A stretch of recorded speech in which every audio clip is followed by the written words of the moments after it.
The effluents generated by human activity, whether domestic or industrial, must be evacuated to wastewater treatment facilities.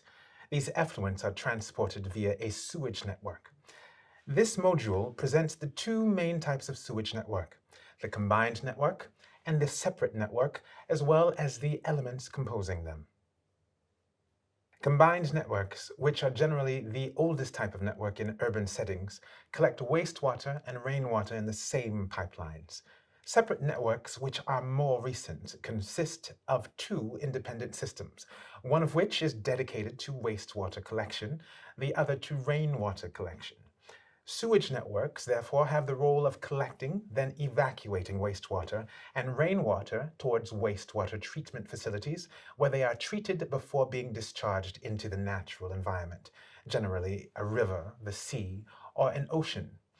In the event of the absence of a wastewater treatment facility, untreated water is directly discharged at the sewage system outlet, consequently polluting the natural environment.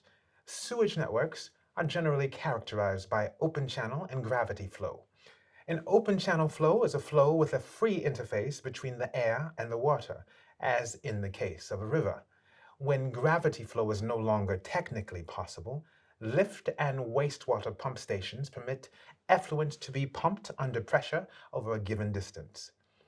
Sewage networks are composed of various equipment and facilities, including sewers for the gravity flow of effluents, pressure pipes for the pressurized flow of effluents, network access structures, hydraulic regulation, and network protection structures. Sewers are designed to receive, then transport the effluents discharged by the service subscribers connected to the network, as well as rainwater from runoff, namely through surface gutters and drains. The largest sewers are often made from concrete pipes, while smaller ones are composed of polyvinyl chloride or high-density polyethylene, with a circular, ovoid, or rectangular section. Sewers can be accessible to maintenance personnel or not, depending on their dimensions. Pressure pipelines are circular pipes, generally in steel or cast iron, used to transport pressurized effluents from a low point to a high point thanks to a lift and pumping station.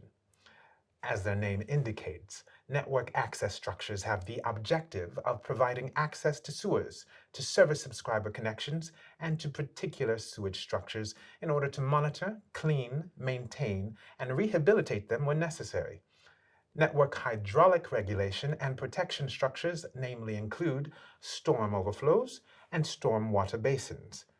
Storm overflows are generally present on combined networks in order to protect them in the event of heavy rain. In effect, during heavy downpours, the arrival of rainwater can sometimes generate a flow which exceeds sewer transport capacity, lift station pumping capacity, and wastewater facility treatment capacity. Storm overflows consist of a fixed or mobile limit which permits the excess flow during wet weather to be evacuated by overflow into the natural environment, provoking an isolated pollution of waterways. Stormwater basins are civil engineering structures of variable dimension and volume, enabling a part of the excess flow during wet weather to be stored to avoid discharging it with no prior treatment. The volume stored is then released by the stormwater basin and is redirected towards the wastewater treatment facility to integrate the effluent treatment line. The point to be remembered: the role of the sewage network is to evacuate all wastewater, and in the case of a combined network, rainwater to wastewater treatment facilities. Sewage networks are composed of sewers, pipeline access structures, hydraulic regulation and protection structures.